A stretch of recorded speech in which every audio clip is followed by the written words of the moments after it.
Hallo kykers en welkom by nog 'n episode van julle gunsteling en hoogs betroubare aanlyn nuusbron Erongo Talk. Dankie vir julle almal wat gereeld by ons inskakel. Vandag gesels ons nuus, die weer en vertel vir julle waar die vis heel moontlik gaan byt. In ons onderhoudsegment praat inspekteur Ileni Shapumba, die eenheidsbevelvoerder vir gemeenskapsake in Erongo, oor die nuutste rakende misdaad in die streek. Soos gebruiklik is ons kalenderdag mos maar altyd eerste op die lys en vandag vier ons Pluto gedegradeerdag. Geniet hierdie video insetsel saam met ons.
In vandag se nuus, munisipale amptenare van Walvisbaai sê hulle is nie bewus van enige dooie diere wat op 'n onbehoorlike wyse by die stortingsterrein gestort is nie, of dra geen kennis van suur wat gestort is sonder om die mense by die stortingsterrein in ag te neem nie. Dit volg nadat 'n inwoner aangemeld het dat daar 'n vrag dooie diere en suur op 'n ongewenste manier op die terrein gestort is. Volgens Henty Schreder was hy en 'n groep medewerkers besig om bourommel by die stortingsterrein af te lei toe 'n munisipale bakkie opgedaag het. Daar is swart plastiekvolle sakke afgelei. Ondersoek is ingestel en in die sakke was glo 7 dooie honde. 'n Voorleier-operateur wat vir die konstruksiemaatskappy werk, het gesorg dat die dooie honde met sand bedek word. Volgens Schreder het nog 'n bakkie wat aan 'n Iran-myn behoort toe opgedaag. Die ouens het glo beskermende toerusting en maskers gedra. Hulle het suur gestort en nie eers moeite gedoen om 'n gat te grawe nie. Almal teenwoordig het 'n brandende sensasie in hulle neuse ervaar. De Wildreier, die hoof van gesondheidsdienste in die gesondheidsafdeling van die munisipaliteit, sê hy het met die dierekontroleerder en gevaarlike afvalinspekteur oor die aangeleentheid gepraat. Albei amptenare het hom meegedeel dat hulle nie bewus is van enige dooie diere of suur wat sonder hulle medewete op die stortingsterrein gestort is nie. Hy het gesê dat alle gevaarlike afval soos sure word binne die gevaarlike afvalterrein weggedoen en dat alle honde wat deur die dierebeheerder en Walvisbaai dierebeskermingsvereniging doodgemaak word onder toesig op die dorp se stortingsterrein begrawe word. In ons tweede storie, Walvisbaai is gereed om sy tradisionele jaarlikse fees op die lang naweek van 26 tot 28 Augustus aan te bied na 2 jaar van COVID-pandemievrese en beperkings wat die feestelikhede gekniehalter het. Dit is tyd dat ons weer by mekaar kom, het die feesorganiseerder Johan Achenbach gesê. Die fees het baie jare gelede begin as 'n manier om 'n bietjie lewe in Henties te bring na die koue wintermaande en sterk oostewinde, en die lang naweek as gevolg van Heldedag is 'n ideale tyd lydens Achenbach. Verlede jaar was daar 'n minifees waar elke individuele restaurant vir 'n paar optredes gesorg het maar daar is besluit om alles weer bymekaar te bring en dit alles saam te geniet op die tradisionele manier. Op Vrydag 26 Augustus wag daar stalletjies en verskeie optredes deur plaaslike kunstenaars, terwyl daar 'n disco vir die jeug en 'n diner met Marion Holm, 'n bekende Suid-Afrikaanse aktrise en skrywer, as ook 'n aanbieder vir vroue vertonings gaan wees. Op Saterdag 27 Augustus is daar die mini-dash, bergfietswedren en pretloop wat deur die Henties Bay Christelike Privaatskool gereël word, terwyl die tradisionele hengelkompetisie ook sal plaasvind wat deur die Henties Bay Hengelklub gereël word. Daar sal stalletjies en vertoning wees met die Suid-Afrikaanse sanger en akteur Imo Adams as hoogtepunt. Die fees gaan ook 'n groot ekonomiese inspuiting vir Henties Bay wees, omdat dit baie mense na die dorp loop, terwyl heelwat besigheidspromosies en dienste gelewer word. En nou ten slotte, die broer en suster wat van moord op Shannon Wasserval beskuldig word, se regsverteenwoordiger het aangedui dat hulle gereed is om met die verhoor te begin. Die beskuldigdes, Azan Medisa en Steven Malundu, het donderdag voor regter Christie Liebenberg in die Hoërhof in Windhoek verskyn en die saak is tot op 24 Augustus uitgestel vir die skedulering van verhoordatums. Die moordsaak is vroeër vanjaar vanaf die Walvis Bay Landroshof na die Hoërhof oorgeplaas. Volgens die staat het die twee beskuldigdes die 22-jarige Wasserval op 10 of 11 April 2020 in Swakopmund vermoor. Tussen hierdie datum en 6 Oktober het hulle volgens die staat die oorskot in die duine begrawe. Na bewering het hulle Wasserval se selfoon en simkaart daarin weggegooi of vernietig saam met 'n blou baadjie en 'n serp. Hulle het haar hierna as vermis aangemeld. Medisa is in November 2020 in hegtenis geneem en Malundu, wat glo sy suster gehelp het om van die lijk ontslae te raak, is 'n paar maande daarna in hegtenis geneem. Die duo staan tereg op klagte van moord en regsverydeling. Medisa staan ook tereg op 2 nie verwante klagtes van bedrog, alternatiewelik diefstal. Hulle is tans in Windhoek in aanhouding.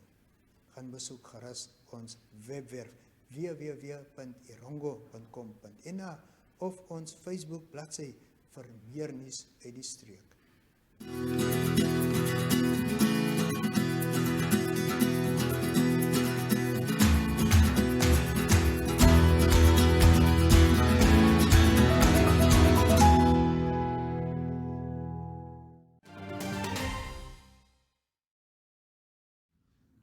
Yes, at the very beginning, I should really congratulate Major General Shikongo, responsible for police operations in the Namibian Police Force, on his recent promotion and appointment as the head of the Namibian Police Force.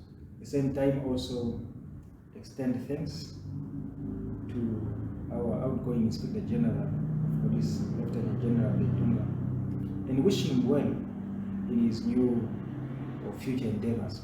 So we are proud to have seen such a magnificent change in our police organization, and we believe and trust in their leadership. I should indicate to say we recently just received also some changes in the region, in the leadership of the region. We saw the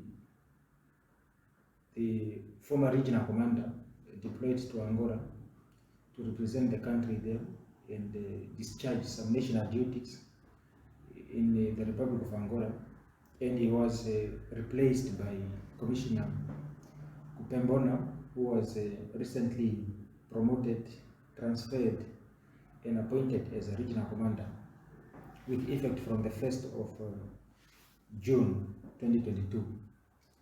Thereafter, Commissioner made it a commitment to meet all the members of the police in the region at all the stations. We have completed that task, as well as to meet the leaders, community leaders, traditional leaders, and we are continuing with the business communities and everybody in the region. We should really indicate at the beginning here to say we are proud, particularly of the reception, the warm reception that we received from the community leaders, political leaders, different officers in the region, the municipality, we talk about the mayor's office, the CEO, and everybody that have even indicated their pleasure to assist the police in whatever needs the police, in whatever needs that we have as a policing organization in the region.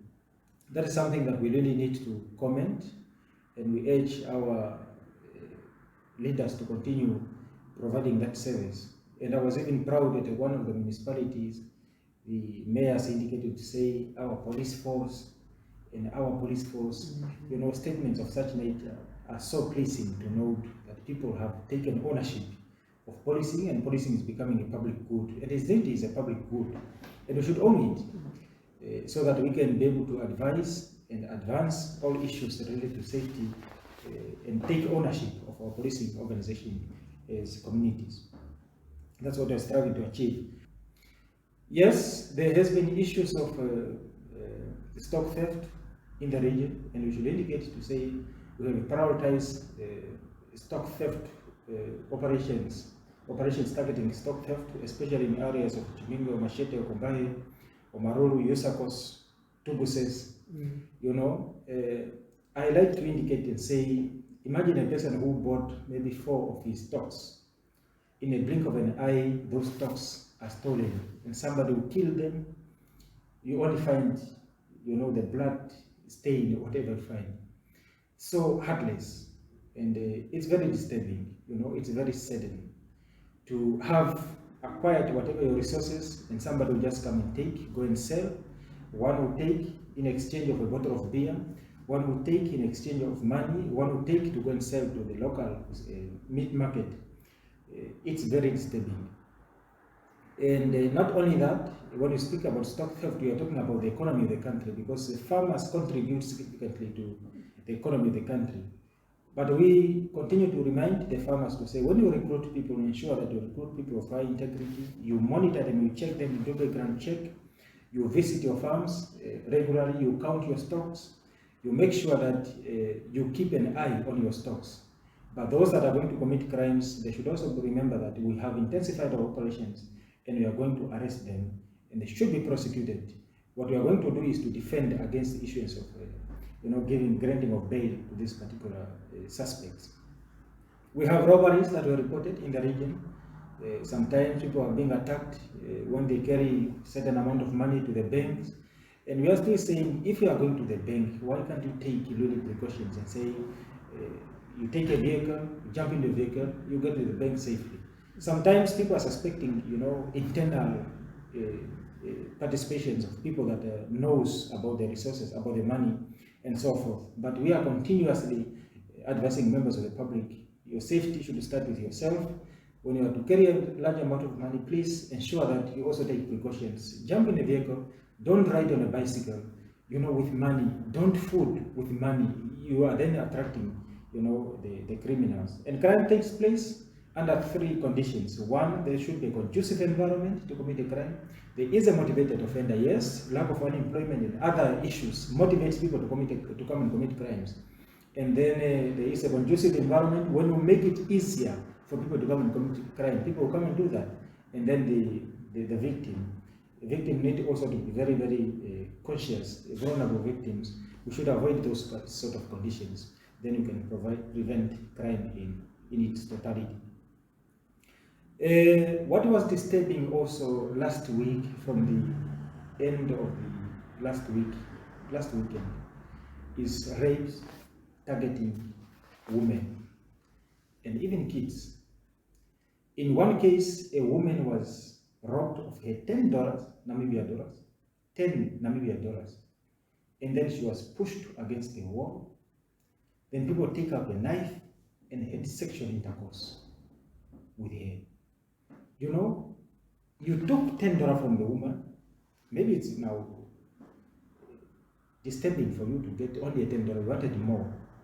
And then you take a knife, push against the wall, and had that unfair advantage, take that unfair advantage over them. We want to remind them, the victims, the potential victims, please at night walk at a very safe places. Check where it's light, where there's lights, avoid dark corners. Walk in a group of 2, 3, 4 people so that you can be protected.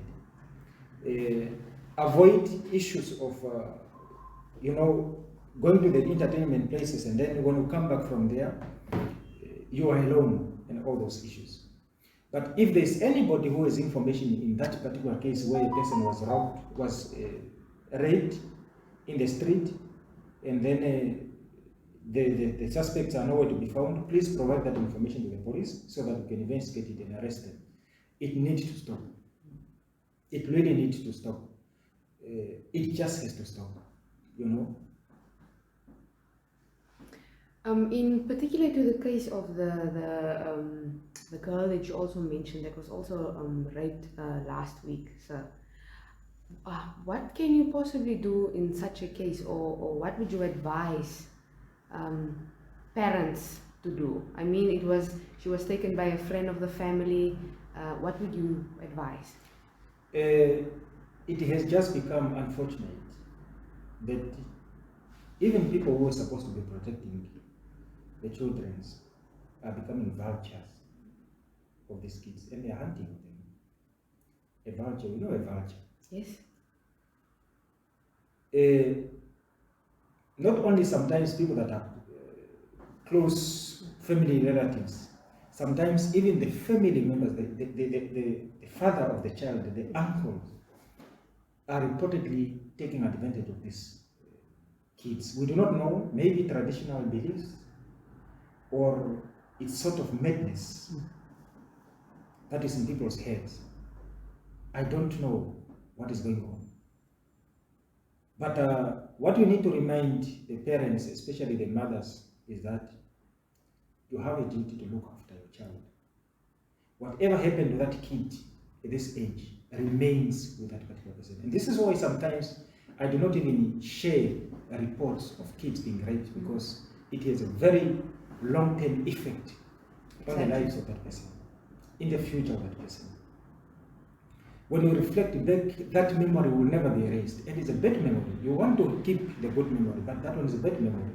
It will never be erased. Whatever substance you use to erase that, it will never go. It remains permanent. And that's the unfortunate part of it. So let us try, especially men, to protect the people instead of taking advantage of them. Let us protect them. Let us try, or let the women try as much as they can to make sure that their kids are kept very safe and closely monitored at all times, so that we can bring them up. The Constitution says the kids have a right to know and be cared for by their parents.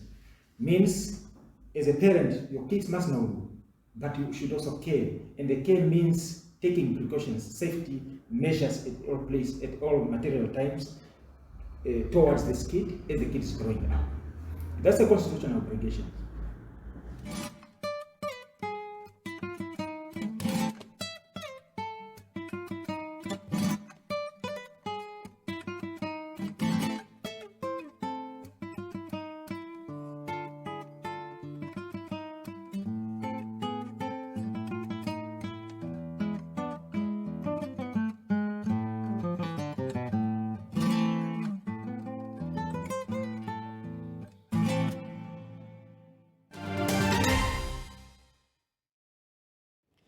Some big fish were caught this past week, reports Grumpy. Warren Diesel and his buddy went fishing at mile 72 and they got stuck into some huge steenbras. The photos they took speaks for themselves. Grace Denki is still giving the anglers pen-sized fish, and the mixed grill seems to be the trend for this past week. The anglers didn't know whether a cop, blacktail or galjoen was going to take the bait. Reports came in about some shad being caught at mile 7. Although young fish, watch out for their razor-sharp teeth. They aren't all that big, but razor-sharp. Shad, which is very delicious to eat, often bite through the fishing line, and thus the angler doesn't understand why his hook is gone. That would probably be the Shad's getaway plan. Now, this upcoming weekend is going to be great as the annual Fish Fierce is being held in Henties Bay.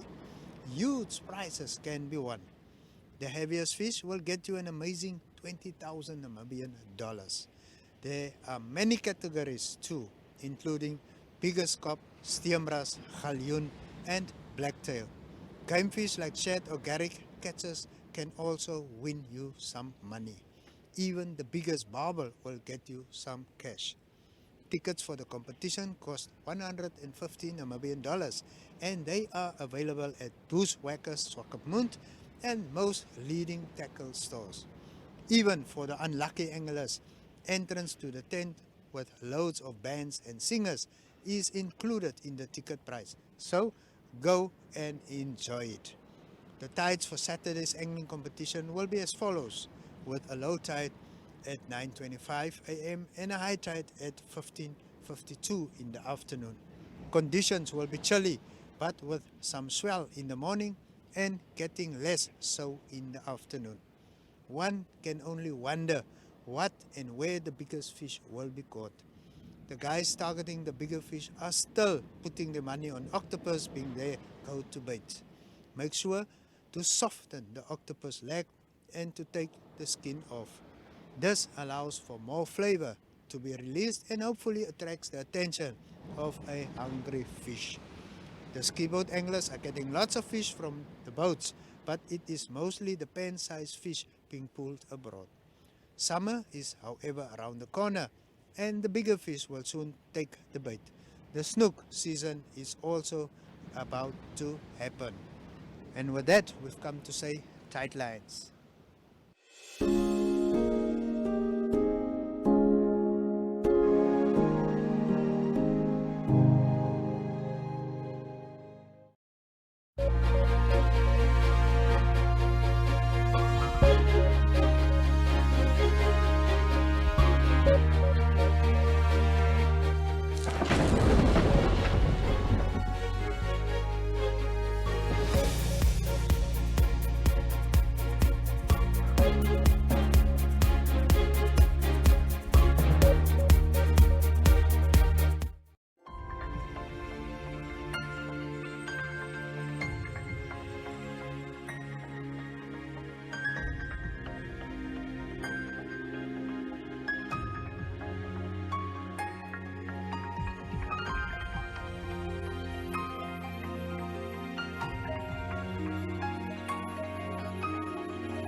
Kykers, ons het aan die einde van vandag se program gekom en ek sê dankie vir julle wat gereeld by ons inskakel.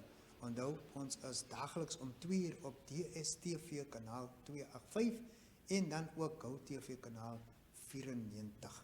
Julle kan ook 'n groot verskeidenheid van programme op ons NMH aanlyn TV kanaal oneup2.com geniet. Kry toegang tot meer nuus en ander stories op ons webwerf www.erongo.com.na of volg ons op Facebook. Vir jou advertensiebehoeftes, kontak ons bemarker William Groenewald by erongotalk@synergy.com.na of stuur vir hom 'n WhatsApp of Telegram na 081-411-9604. Ek herhaal die nommer vir julle, dit is 081-411-9604. Vereers sê ek dan totsiens.